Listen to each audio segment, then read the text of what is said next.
Super proud of the guys that competed tonight. These are facts, not excuses. No Peyton Banks. We lost Josh Reeves with 6 minutes to go.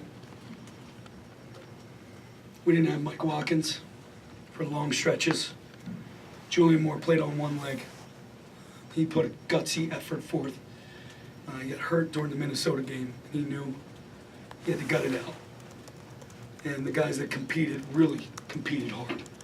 And they gave us a chance to win. And this is our process. This is our journey.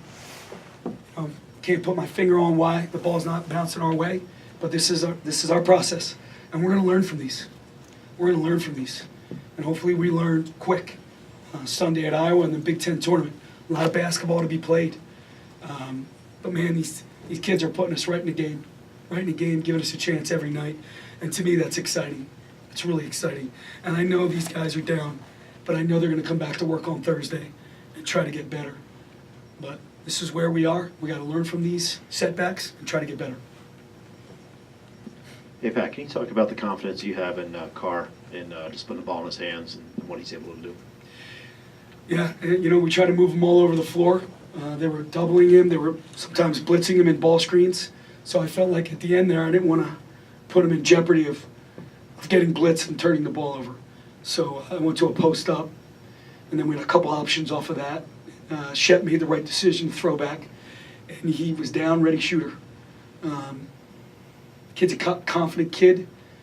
And most importantly, he's a winner. He's a winner. He's learning how to lead. And we got a special player in our hands for sure. Pat, you mentioned all the difficulties where you had with the injuries and health there with the short bench. Terrence Samuel's still sitting there, and I know you mentioned yesterday he hasn't been getting minutes to give younger guys a look, but is there any other motivation behind keeping him on the bench, anything discipline related with him? No, not at all. Not at all. Not at all. Just felt like Isaiah was ready to go. I'm playing, I thought he was ready to play. I thought he was ready to compete. And I got really a lot of confidence in the guys that are playing right now. Look, we played 3 really good games. Unfortunately, we lost them. Played a hell of a game against Purdue. We played well against Minnesota. They caught fire. We played well. We responded to all their runs. Tonight, not with the skeleton crew, we played well. With a chance to win. But this is why this league is so darn good. You can play well and lose.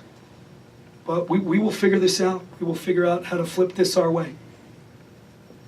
Pat, Shep seemed a little bit emotional, and it seems like you're maybe a little emotional. Is there a cumulative effect when you lose games?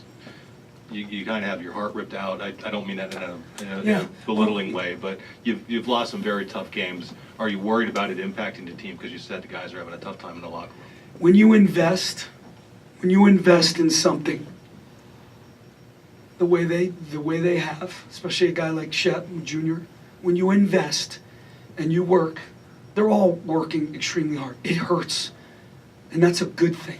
That's a good thing for this program. That's a good thing for the fans out there that these guys care this much. They're not, you know what they're not doing? They're not planning a spring break. I can tell you that. We got winners in that locker room who are invested, who want to get better, and they want to see this thing turn. Pat, we talked yesterday about Shep and especially stepping up, but how good was it to kind of see him get out there and lead and see some shots falling? He looked like a different kid tonight. He really did. He looked like he had some energy in his feet. He's ready to play. He's playing with confidence. I think trying to get him going early was really good. Tony did a lot of that. But he saw the ball go through the basket a few times. And then I think seeing the layups and trying to get into the basket, even though he shot 14 threes, there was only a few deep ones, but for the most part, they all looked good and he shot with confidence. And that's the type of kid we need down in Iowa, and we need in the Big Ten tournament. What did you feel like was missing defensively in the first half, if anything?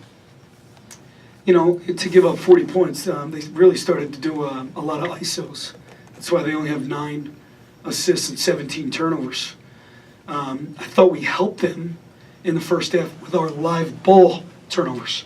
I felt like our turnovers, which was 8, I believe, in the first half, I think they had a lot of points off our turnovers in the first half. So that hurt us. So it wasn't our half-court defense as much as was the live ball turnovers.